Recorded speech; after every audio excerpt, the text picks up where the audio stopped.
Hello friends, I'm Abby and today I am doing the aesthetically pleasing book tag. This tag was originally created by the user BookSyrup on YouTube and I will link their channel down below. And this tag is completely dedicated to aesthetically pleasing or beautiful books that I have on my shelves.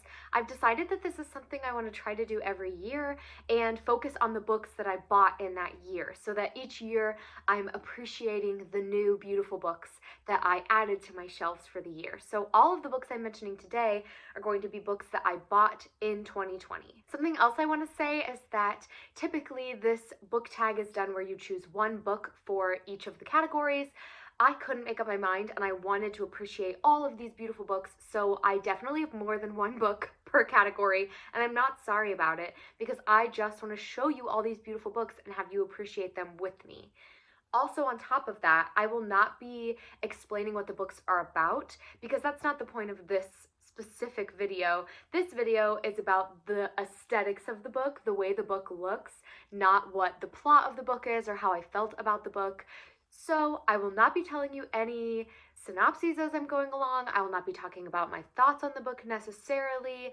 I will just be showing you the beautiful books and telling you which tag they are part of. So the first question is best color combo on a book cover. Like I mentioned, I have a few choices for pretty much all of these categories. So the first color combo that I love is on Conjure Woman by Afia Atakora. And the colors on this, I think, are just exquisite. They are the perfect combination. It's so beautiful. You have these light blues and the stark contrasts of the reds. You have maroon and orange and more of this like greenery aspect in the back. I think aesthetically this book is everything. Perfect color combination. Another color combo I absolutely love is this like bluish pink purple combo, which you can see in both of these books. I absolutely love it. And then After the Flood, I think, is especially aesthetically pleasing because it has this gold foiling all over it so that it adds like that gold touch on the cover. Again, so outstanding. And I love the blue sunsetty colors in the back, like I said, which you can see on Memories in the Drift. It has that light purple, that blue yellow, almost watery sunset look, and I think that in these it just is perfect. I love the color combination on The House in the Cerulean Sea by TJ Klune. It has more of the pink, blue, yellow, sunsetty look. I think that those colors together are everything. And then the last color combo that I absolutely love is in Spinning Silver, this light blue, white, purple color combination. I always say that this book, the cover reminds me of It's a Small World, the ride at Disney World. When you get to the final room where all of the countries are all together, this is the vibe I get from that room. It's the same color combination, and so I think that it's stunning.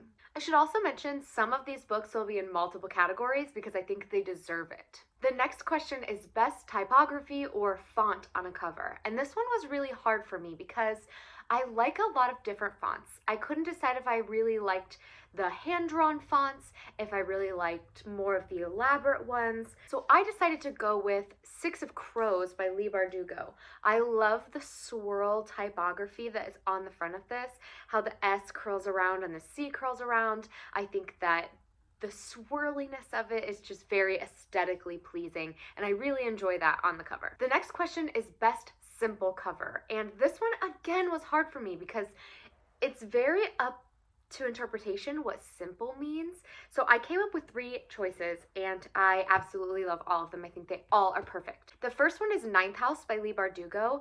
I think that this is such a perfect aesthetically pleasing simple cover because it's really just 2 colors ombre together and a snake that winds through the title, and the snake is a little bit shimmery. There's nothing extravagant or over the top about this cover. It is just simple and perfect, and of course if you've read the book you know that symbolically it is very poignant to the book, and I love when I can tell why the cover is what it is. So I think that this cover is simple, it is stunning, and aesthetically pleasing. The next simple book cover that I love is The Year of the Witching, which doesn't look extremely simple, but it, for a book cover, is extremely simple, I think. It essentially is black and white, which seems simple to me, and a person on the cover with some trees in the background. But what I love about this book, A, the girl on the front looks absolutely fierce. B, the colors. It looks old-timey. It looks very fitting for the puritanical society that this book is set in. And C, I don't know if you can tell, but there are blood splatters all over this book, which stand out because the book cover is black and white. This immediately was one of my favorite book covers of the year. I think that when I saw it out on the internet, I immediately was drawn to it because it's so simple, and yet when you read the story and you know more about it, again, it is symbolically so much more moving. So it's very simple, but I think that aesthetically it's doing everything I needed it to do. The last book for the best simple cover is Hamnet by Maggie O'Farrell. I honestly picked this book up when it was first released because my last name starts with an H, and I had dreams of presenting this book cover out on my shelves, which just tells you how aesthetically pleasing I think that this book is. I think that just the simple H with the gold pattern all around it, with the animals coming out, it definitely is reminiscent of the historical fiction vibe and the setting of kind of a Shakespearean time that this book is set in. I think it's simple, but I think it's very impactful and hard-hitting when you are looking for a historical fiction that sometimes the covers can be a little bit boring. So I think that this aesthetically did everything I needed it to do. Next up is Best End Pages, and I settled on one book for this because they were my favorite end pages of the year, and that is The House of Salt and Sorrows by Erin A. Craig. This book is stunning. The cover is everything. I think that the underwater horror vibes really come through in this cover, which I love, but the end papers, look at that. It's filled with masquerade masks, some like chandeliers, some sea creatures are swimming around in there. You have like a seahorse and an octopus every once in a while, and of course seaweed and other ribbony type things. I think these end pages are absolutely stunning. Oh my gosh. And just the fact that they're kind of like silvery foiled is just stunning as well. Next up is Best Map. I have 3 choices for the best map category, and the first one is The Priory of the Orange Tree. Again, this cover is everything, but that's not necessarily what we're here to talk about. We're here to talk about the maps. The Priory of the Orange Tree actually has 2 pages of maps. So first page is this, and I love the simplicity of this map. I love that the water is this very wavy, aesthetically pleasing to look at thing. And something else I love about maps that make them aesthetically pleasing to me is when the cities that are talked about in the book are easily found on the map, because some maps add in a ton of extra detail and you can't find the cities that you need to find or that you're interested in finding that are being talked about in the book. And this book has a great map for actually finding the cities that are relevant to the story. And then the second page I absolutely love, and is the reason really I chose this for the aesthetically pleasing book tag, because it has this map, which is a continuation of the map from the previous page, but on the other side you have this gorgeous illustration of dragons. I just think that this makes me want to look back at the map when they give me something exciting to look at as well. Perfect. The second book I love for its maps is Six of Crows by Leigh Bardugo. Again, we get 2 pages of maps in this book, which is amazing. The first page of the map is all about kind of Ketterdom and the land-based where the original setting of Six of Crows is, but if you know the story, you might know that Six of Crows is all about a heist that happens, and that happens in the Ice Court, which is amazing because we get this other kind of map for the Ice Court. Now this map, I will say, is one of those maps where it's very hard to find the cities you're looking for. Things are not clearly marked, but I think that this really goes towards the aesthetically pleasing part of this book tag because of the shading, the details around the map. I love added details like that. And the third and final book for my favorite maps of the books that I bought this year is A Deadly Education, and this is the map of the Scholomance. I just think this map is so intricate. It's so well labeled. We know my type A self loves a well-labeled map, and I just think that it really has everything I needed. I found myself going back to this map all the time, and sometimes just to look at it, because I think it's so interesting and it gives me such a clearer depiction of this world. So this map definitely is one of my favorites of the year. Next is one of my favorite things to show you, and that is the best naked hardback book. Because it's one of my favorite parts of a book when they have a beautiful naked hardback, I have quite the stack here with 6 beautiful naked hardback books that I bought this year. Let's go through them. The first one is The Binding by Bridget Collins. I have showed you this before. This was one of the first books I bought in my first book hauls of the year. But the naked cover has this beautiful navy blue and gold foiling all over it. I just think this looks like an ancient hardback that you would find in like an old library that's been hidden on the shelves, which I guess makes sense with the type of book that it is because it's a book about books. But I just think that the details on this are stunning. The second beautiful naked hardback is The Betrayals by Bridget Collins. This cover and naked hardback was designed by the same man, and I think that his work is amazing. I'm loving everything that he's creating in terms of book covers. So this book has the red and gold on the front. So when you take the cover off, it continues that red and gold theming underneath. This isn't as intricate as The Binding by Bridget Collins, but I love the simplicity of the golden flowers, this edge outline, and the clock in the middle. It's gorgeous. And then the back has the same design, but instead of a clock, it has a spider in the middle. I just love this. It's maybe one of my favorites, maybe my favorite naked hardback. This next book, I love the hardcover so much that I took the dust jacket off and I haven't put it back on, and that is Cemetery Boys by Aiden Thomas. This is the Barnes & Noble exclusive edition, and I think it's stunning. I love that the book is this kind of maroon, like purpley red color with the gold foiling and the silver words. I love the contrast between the gold and the silver so that you can read the title and the author's name, but then you can see these beautiful engravings all over it. Of course, we have so many symbols that are pertinent to the story, but I just love how detailed the flowers are and how you have the contrast of these beautiful flowers and beautiful foiling around the sides, then with tombstones and this like goddess of death kind of half peeling face. I just think this is stunning. So I display this with the naked hardcover on my shelves. That's how much I love it. The next best naked hardback is With the Fire on High by Elizabeth Acevedo. And I love the naked hardcover for this because this cover in general is everything. Imani on the cover looks fierce.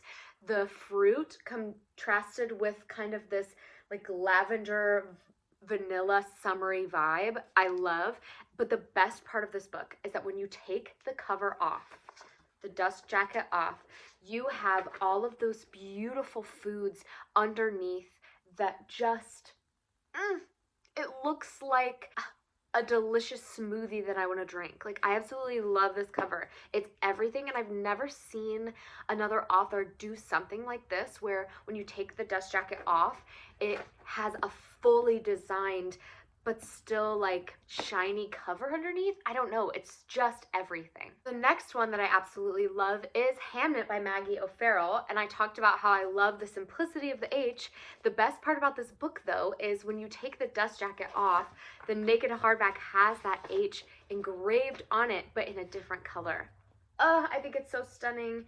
I absolutely love it, and I love finding the hidden animals in here because you might not be able to see super clearly, but there's an owl hidden, there's a rabbit hidden. I think that it is just beautiful, and I love that I could display it with the cover or without the cover and still get the same vibes. Last but certainly not least is Circe by Madeline Miller.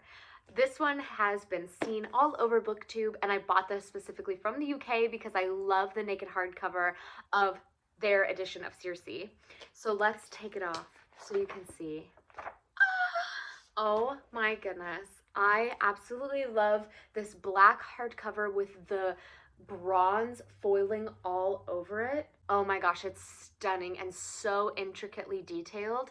Now, unlike the other hardcovers with this like embossed engravings all over it, Circe does not have a back design. I don't mind that because I think this is stunning enough for both sides. We don't need a back cover if the front cover is gonna look like this. Speaking of back cover, the next prompt is best back cover. I had a hard time picking this one because most back covers are fairly simple on the back. They're usually like a solid color so that we can read all kinds of descriptions or any kind of blurbs about the book. So I ended up picking two books that I love the back cover, and it was very interesting for me because I found a theme in what I really enjoyed. So the first book is Green Glass House by Kate Milford. Now, I think the front cover of this book is stunning. I think it has that cold, wintry vibe that I love, and the simplistic color design of white and greens, everything.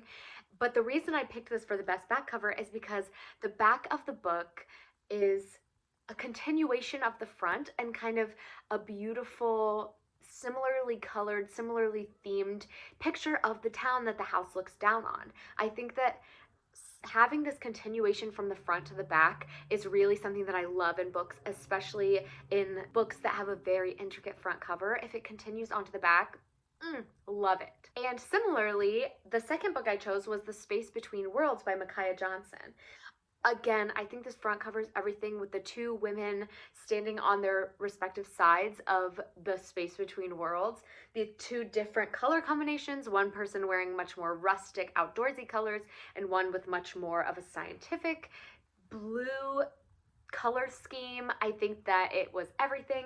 I love the spine of this book with the same color combination going on, but the back is why I picked this book, because you can clearly see the two different cities split down the middle. If you turn it this way, you can see the kind of high-tech city, and if you turn it this way, you can see the outskirts where it's a little dirtier, people are a little more gruff, and people are living day to day, whereas in the city, people are making scientific discoveries and whatever. But the colors, the way it continues from the theme on the front onto the back with the side, I love it. So the theme I've discovered is that I love when the color scheming continues on the back and we can keep with the same vibe when we don't have just a plain back cover. The next question, best chapter headers. Once again, I'm bringing back Six of Crows by Leigh Bardugo. This book, although I don't love the cover, I love so many aspects of this book. I think so many aspects are aesthetically pleasing. First, we have the part dividers, which I think are also aesthetically pleasing. It's kind of like snowy and misty, but the chapter headers show a small clip of the city of Ketterdam. So you can see kind of buildings coming up out of the darkness with this big black circular chapter header. I just think that it is everything I wanted. It's so intricately detailed, and you can see the continuation from the front cover with the crow's wing coming down. You can see that in the background. The blackness is the crow's wing. I just think that those details are chef's kiss beautiful. The next section is best illustrations, and I'm really excited about the two books that I have to show you. The first one, I'm bringing back The Name of the Wind by Patrick Rothfuss, and this book may seem like an interesting one because typically high fantasy doesn't have a lot of illustrations in it, but this is the 10th anniversary edition of Name of the Wind, so it has drawings and illustrations in it. I'm going to find my favorite ones. We have this drawing of Quoth as a child with his lute holding it. It just makes me feel so many things. We have this drawing of him kind of out in the starlight. I think for black and white photos, they are just stunning. And they really added to my reading of The Name of the Wind. I really think they added a lot to it. And the other book that I love the illustrations is The House with Chicken Legs by Sophie Anderson. This is a middle grade novel, and it has some of the best illustrations I've ever seen in a book. We have fully black pages that have kind of shooting stars or have other kind of illustrations on them. Every once in a while you get a couple fully black pages, but also throughout the book you get little illustrations. For example, in this page, the bottom just has like a sandy beach. You get full illustrations like this every once in a while. It just has some of the most stunning illustrations in a book that I've seen. Like, look at this page. I love it. It's so beautiful. The next question was best spine, and I chose one book for this because it is my favorite spine in a book that I've bought this year, and that is Fable by Adrienne Young. And the spine may not seem like it's anything too special, but I absolutely love it. Partly because of what I mentioned before about the back cover, where I love that the spine is a continuation of the front with her hair kind of wrapping around. I love that you have this jewel in the middle, which is my favorite color, probably why I love it so much. I love the font on the side. I love that the title and the author's name are raised a little bit, and there's kind of this blue color that is the author's name, that the author's name is written in. It's kind of splashed all over as well, almost like a watery vibe. I just think the spine is stunning, and it makes a beautiful continuation of this book as a whole. Love it. And the last question of the aesthetically pleasing book tag is favorite cover on your shelves. And I'm going to go with Spinning Silver by Naomi Novik. Like I mentioned, this book has such like fairy tale Disney World vibes just by looking at it. I love that it's muted, but then the title is metallic. I love the color combination. I think that the light purple and the light blue are two of my favorite colors from my childhood, currently some of my favorite colors, and so combining them on this really just bumped it up to the next level for me. Additionally, I think that the cover conveys exactly what the book feels like, which I love when books are able to do that. I just think that this has everything I want. It's absolutely gorgeous. I'm actually going to add a category to the aesthetically pleasing book tag because I have another thing that I absolutely love when I buy books, and I don't think I'm alone, and that is the best sprayed edges. So the three books I'm going to show you are Ninth House by Leigh Bardugo, and I love this book because it is a paperback with sprayed edges. As you can see, it has the black sprayed edges all the way around. I just think it's stunning. I love sprayed edges, but I've never seen them in a paperback before. The next one is The Name of the Wind, which I love these sprayed edges. They are this bright red, and I love it because it continues with the colors of the leaves on the front and the cardinal. It is just everything. And then last but not least is The Betrayals by Bridget Collins. They have pink sprayed edges all the way around in this book, matches the pink flowers on the cover. I've never seen pink sprayed edges, and I'm obsessed. I now am determined to buy books of all of the different colors with their sprayed edges because I need to own all of them. I just feel like they're so stunning. Thank you all so much for watching this aesthetically pleasing book tag. I can't wait to do this next year and see what aesthetic books I bought in the year 2021. I think it's just going to be so wonderful and fabulous to look back every year and see what the most beautiful books were that I owned at that time. Comment down below what the most beautiful book you bought this year is. Thank you all so much for watching. Please like, comment, subscribe, share this video with anyone who you think would enjoy it, and I will see you next time. Bye, friends.